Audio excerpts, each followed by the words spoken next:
It's midnight and you're watching Nightline with me, Liyana Hassanel. The top stories. PM calls for concerted multilateral effort by UN to resolve conflicts. And women kidnapped, tortured due to husband's failure to settle debt.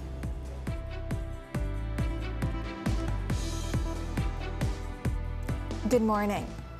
Datuk Sri Anwar Ibrahim has urged for a concerted multilateral effort spearheaded by the United Nations, UN, to resolve all the conflicts and humanitarian crises in the world.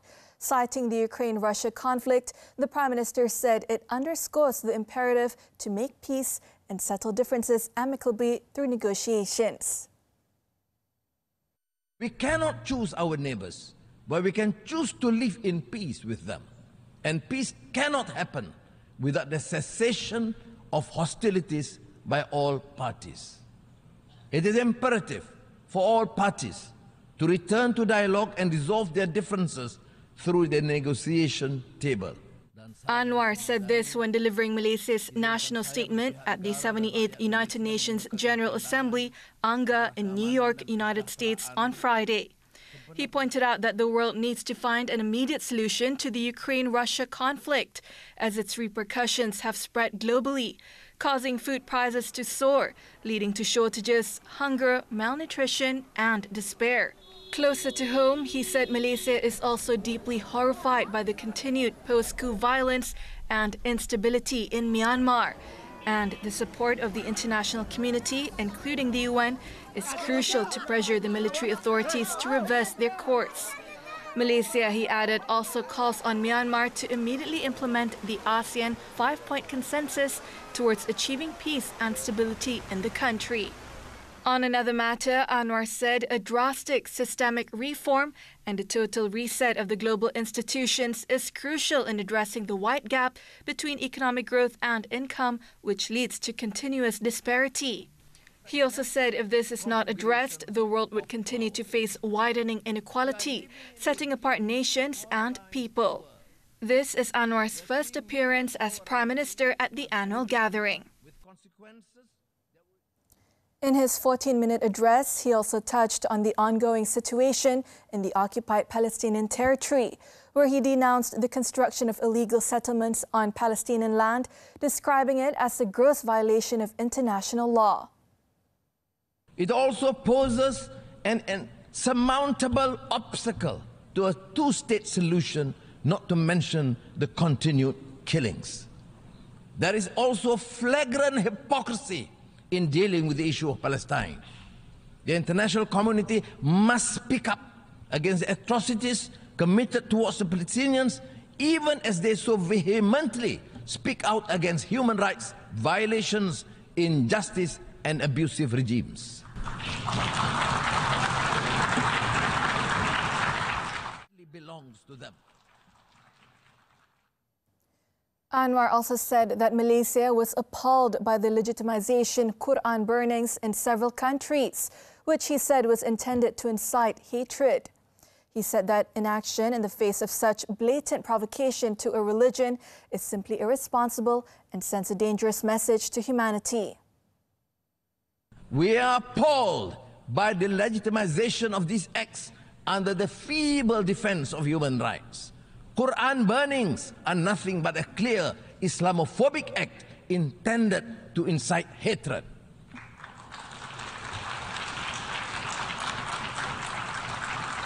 Inaction in the face of such blatant provocation to a religion is simply irresponsible and sends a dangerous message to humanity.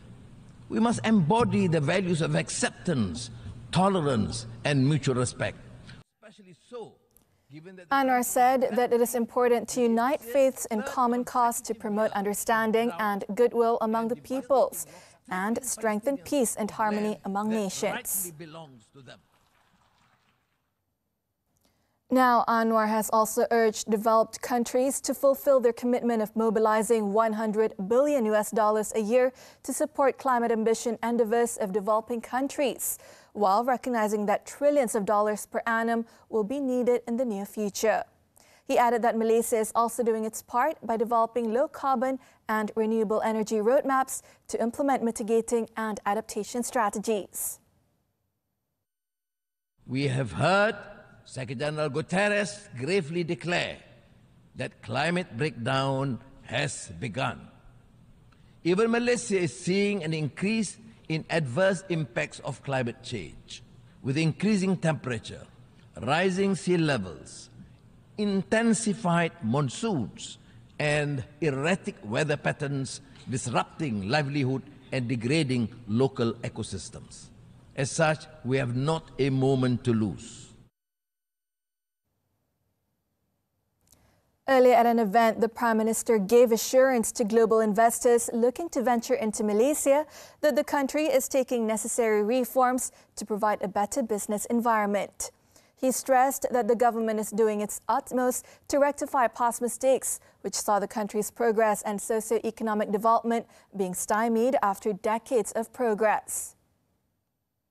The confidence level and the ease of doing business seems to improve with the times. Now, Amazon Web Service announced major investments recently. From Europe, Infineon announced a €5 billion investment, which means that sense of confidence is there, and I think we have managed to attract and to ensure that Malaysia remain as an attractive destination for foreign direct investments. He said this in his keynote address titled Regaining Malaysia's Lead in Asia at the Invest Malaysia New York event. He added the transformation Malaysia needs is mapped out in Madani economy, empowering the people. A robust framework to systematically address structural deficiencies in the government's fiscal policy and revenue drivers, economic ecosystem, and Malaysians' well-being. Anwar also outlined Malaysia's National Energy Transition Roadmap and the new Industrial Master Plan 2030 as strategies to advance the economy and tapping into new growth areas. Efforts to attract investors to Malaysia continued with separate meetings with 4 giant companies, namely Google, Boeing, Medtronic, and Siemens Healthineers.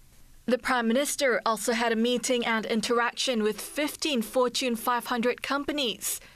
They include Airbnb, Amazon, Amazon Web Services, ConocoPhillips, and Kimberly-Clark at the Harvard Club. This week on Money Matters, making smart financial decisions and building wealth. What to do to mitigate the risks effectively. How to take advantage of government incentives and policies. How to meet financial goals and contribute to a more sustainable future. Join us with Financial Planning Association of Malaysia President Alvin Tan this Saturday at 5 p.m. on TV3 and live HD stream on Tonton.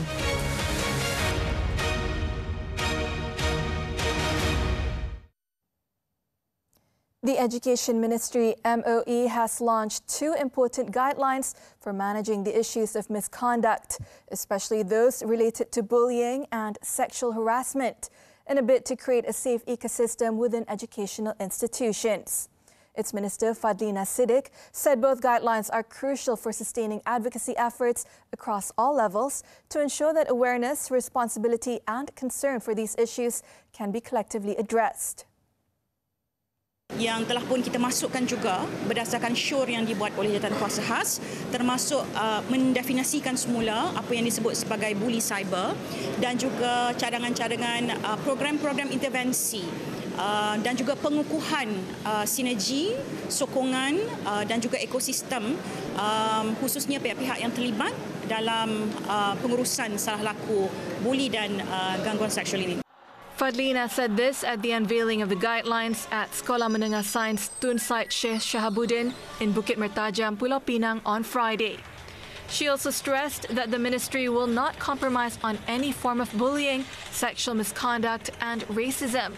She added that the ministry would issue a circular later to provide more details on the implementation of the guidelines to all schools, matriculation colleges, Form 6 colleges, and Teachers Education Institute (IPG) soon.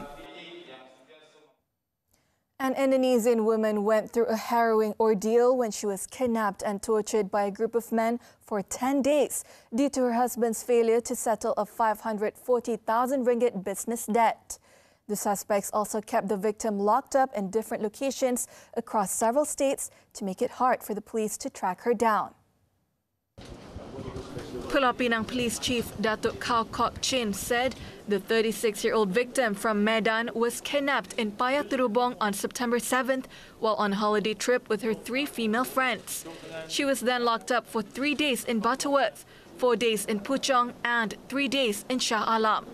The suspects then contacted her 47-year-old husband in Indonesia to ask for a ransom, and the man made 2 transactions totaling 50,750 ringgit on September 12th and 13th to the group's mastermind.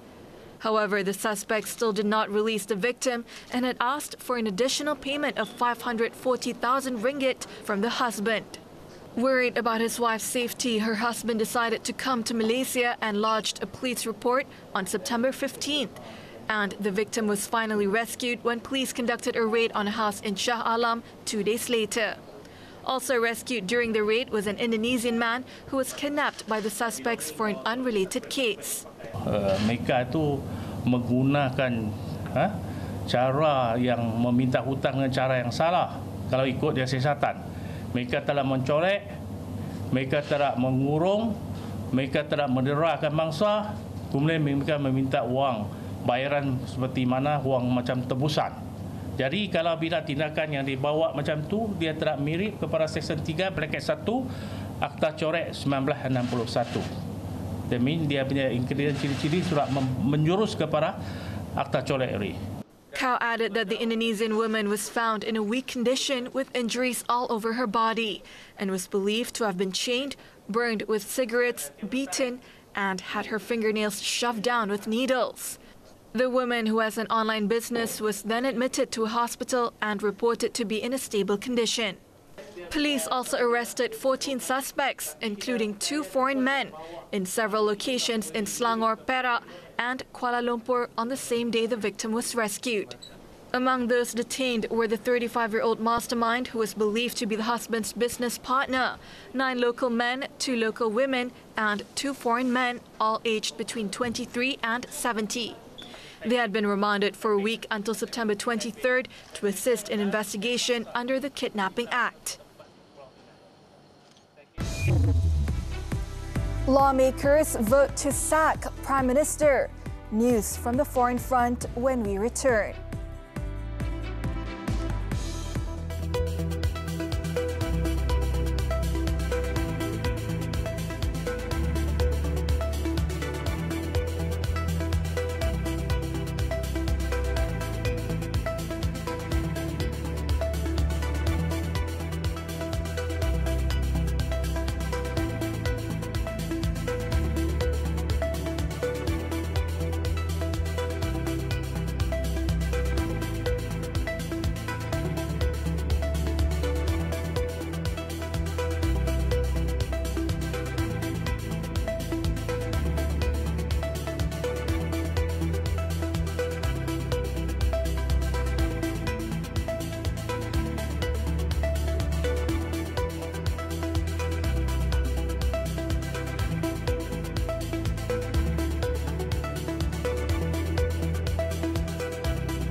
Foreign news.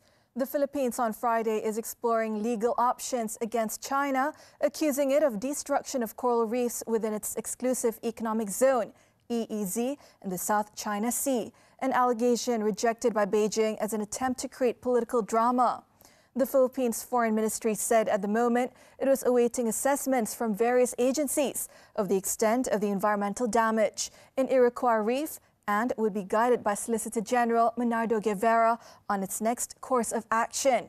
Guevara said the Philippines is studying the possibility of filing a second legal case before the Permanent Court of Arbitration, PCA, in The Hague, although no decision had yet been taken on what legal move. Any move to pursue arbitration would be highly controversial after the Philippines' landmark 2016 victory in a case against China, which has refused to recognize the 2016 ruling and has chafed at repeated mentions of the case by Western powers, as well as denied the latest claims of destruction of coral reefs. South Korea's opposition-controlled parliament has passed a motion urging President Yoon Suk-yeol to sack his prime minister over alleged incompetence and policy failures. Lawmakers on Thursday voted 175 to 116 in favor of pushing for Han Duck-soo's dismissal. The motion, signed by 168 opposition lawmakers, alleged that the Han-led cabinet caused a crisis for people's lives, democracy and peace on the Korean peninsula and consistently demonstrated incompetence, inaction and irresponsibility. It is the first time such a motion, which is not binding, has passed against the Prime Minister in South Korea. President Yoon is expected to exercise his power to reject the motion. Indonesian protesters set fire to a mayor's office in Gorontalo on Thursday, demanding compensation over a mining company's activity in their area. According to reports, the unrest began in Pohuwato Regency in Gorontalo province on mineral-rich Sulawesi Island, when a march involving some 2,500 protesters approached the local mayor's office, but no official was willing to meet them. After the mayor's office was set on fire, protesters headed to the local legislative council to stage another demonstration, where the building was also damaged. Police said several protesters were detained and had warned other protesters that they would be arrested if they engaged in violent attacks or damaged public property. In the meantime, overseer of the mining project, President Director of Merdeka Copper Gold and PT Puncak Emas Tani Sejahtera, Boyk Porbaya Abidin, has criticized the demonstrators, saying the activity was operating on a government-approved license.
Sports football, the 2023 Russian-Saudi League. Loli Damak became just the second side to take points from Al Hilal this season, as the table toppers' big names failed to fire in a 1-1 draw. Al Hilal took the lead as early as in the 9th minute when Markham turned in a cross from Salam Al-Dawsari. The visitors had several clear opportunities to extend their lead from the likes of Neymar and Alexander Mitrovic, but both failed to capitalize on the chances. The missed chances were punished by Damak when they drew level in the 68th minute through Nikolai Stanciu's long-range free kick. The 1-1 scoreline remained till the final whistle, putting Al Hilal in second place in the standing with 17 points, 1 point behind leaders Al Ittihad.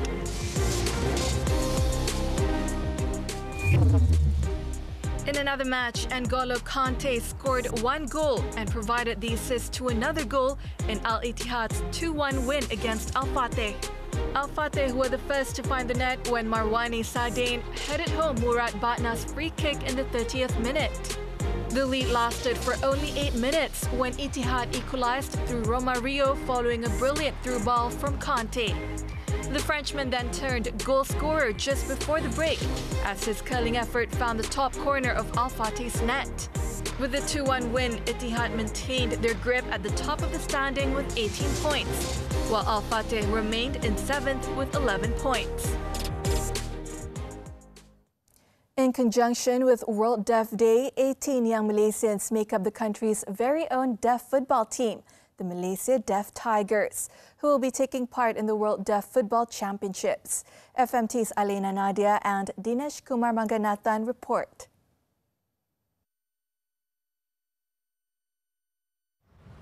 You're probably aware of our national football team, Harimau Malaya, but have you ever heard of the Malaysia Deaf Tigers?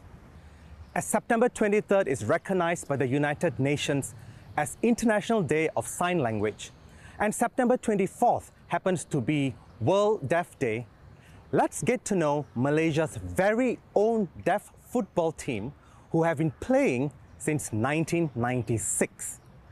In many ways, the game carries on like any other. The emotions, excitement, disappointment and pride felt during a match are equally as palpable, even if the players are deaf or hard of hearing. Being deaf refers to hearing loss so severe that there is little to no functional hearing, while being hard of hearing refers to hearing loss where there may be enough residual ability that auditory devices such as hearing aids may help. FMT Lifestyle dropped in on the Deaf Tigers training session at Majlis Sukan Negara in Kuala Lumpur recently. Team manager Saiful Helmi Zamani hopes the upcoming World Deaf Football Championships will help shine a spotlight on the deaf community. Saya sejujurnya masih mengharapkan mungkin dengan kejohanan bola pekak dunia ini sekarang dapat menambahkan lagi awareness orang ramai terhadap adanya golongan pekak ni yang kami sama dengan orang bukan pekak.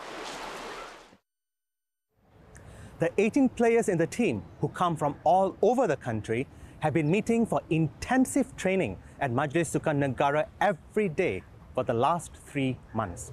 Malaysia was meant to debut at the World Championships in South Korea in 2020, but plans were cancelled because of the pandemic. 3 years later, the highly anticipated event is set to take place in Kuala Lumpur from September 23rd to October 7th.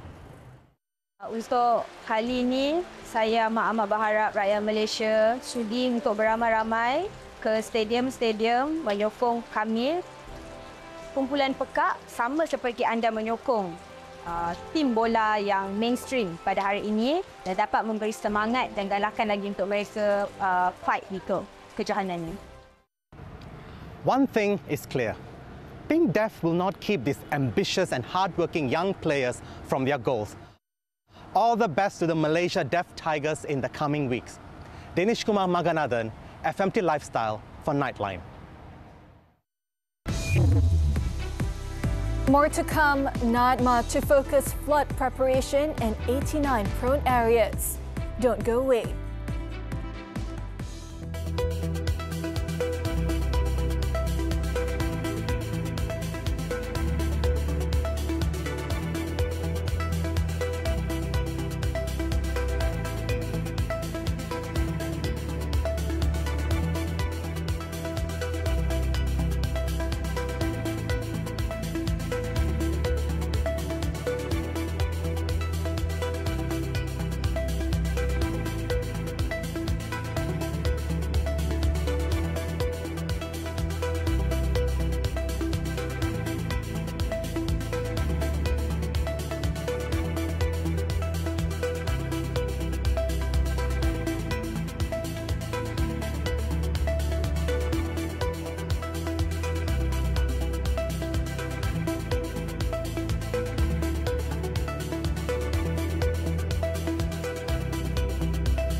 Welcome back.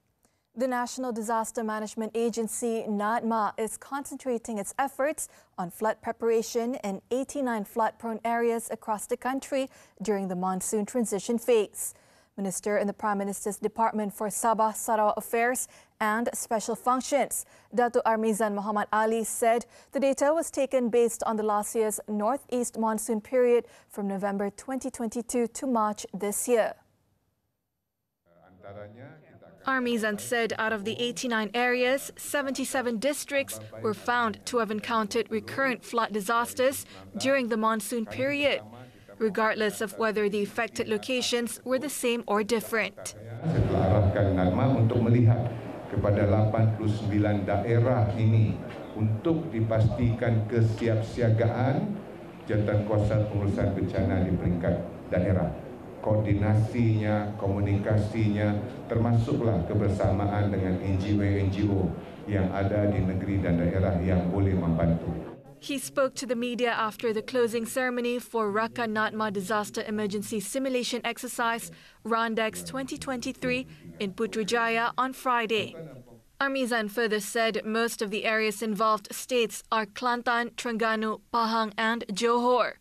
He had also instructed NADMA to ensure that the District Disaster Management Committee meetings, presided over by district officers, are promptly convened, involving the participation of all members of Parliament and state assemblies. Meanwhile, the Malaysian Meteorological Department, Met Malaysia, has issued a warning that thunderstorms, heavy rain and strong winds are expected to begin on Saturday in the northern belt of Peninsular Malaysia. In a brief statement, it said that the westerly winds were expected to hit the northern states, including its waters. The department also said that based on weather model analysis, strong westerly winds are expected to prevail over the northern regions of Peninsular Malaysia from September 23rd until 25th. The public is also advised to consistently monitor Met Malaysia's website, social media platforms, or download the My Cuaca application for the latest and accurate information on the weather situation. Thinking of renovating your home but don't know a contractor? You may want to think twice before looking for one on social media. Some unlucky homeowners are finding out the hard way that an enticing advertisement doesn't always lead to a good bargain. Natasha Beust and Nanel Tham have the story. Malaysians love a good bargain and will go to great lengths to get the best deal too, even if it means braving traffic and queuing for hours to enter a shop. The only thing better than bargain hunting is if it's available at your fingertips. But when a deal seems too good to be true, it probably isn't, as some unlucky consumers are finding out. A rising trend of renovation scams is emerging. The victims, homeowners who are drawn to alluring renovation advertisements on social media. The handiwork of these social media contractors looks great, and their pricing is irresistible for a homeowner with a tight budget. However, once the deal is sealed, the homeowner quickly transitions from customer to scam victim, as renovation works simply do not get completed. To make matters worse, most times no formal contract is signed, leaving the victims with no legal recourse. 4 people who fell victim to one such social media contractor recently brought their plight to Seputeh MP Teresa Kok. Last saya jumpa dia tu, memang rumah saya macam tenganga lah, senang cakap tengah rangka je lah. Pintu tak ada, tingkap tak ada and everything, and then keep on cakap kata nak beli benda ni, tapi end up benda tu pun tak nampak kelibat lah. So rumah saya tu sepatutnya dalam 180, so saya dah bayar dalam 108. Sepanjang kerja yang dijalankan tu, dia akan buat sikit then dia akan bagi banyak-banyak alasan. Saya minta dia serah kunci dan buat refund yang dia tak buat kerja dalam separuh daripada jumlah tu, dalam 30,000. The country's main contractors group, Master Builders Association Malaysia, says the public should steer clear of contractors advertising their services on social media. When people are doing renovation works, a lot of them are actually by recommendation by friends, because you don't advertise on the newspaper saying that you want to do renovation and invite for tenders. To further protect themselves, the association's president recommends that homeowners do their due diligence. I think as an owner of the property, if you want to do renovation, you also have the responsibility to find out whether this contractor is or rather has proper registration. So such registration can actually easily check CIDB, because under Malaysia Act 520, all contractors or people involved in construction activity must register with CIDB. So if you take the trouble to check with CIDB, you should know that whether he's a proper contractor or not. That's first step. On top of that, a formal contract can ensure the interests of all parties are protected. I think you must have is a proper contract with them. In case of ended up with any dispute, you have some basis to fight in court or in arbitration. Natasha Bust and Linnell Tam, FMT for Nightline.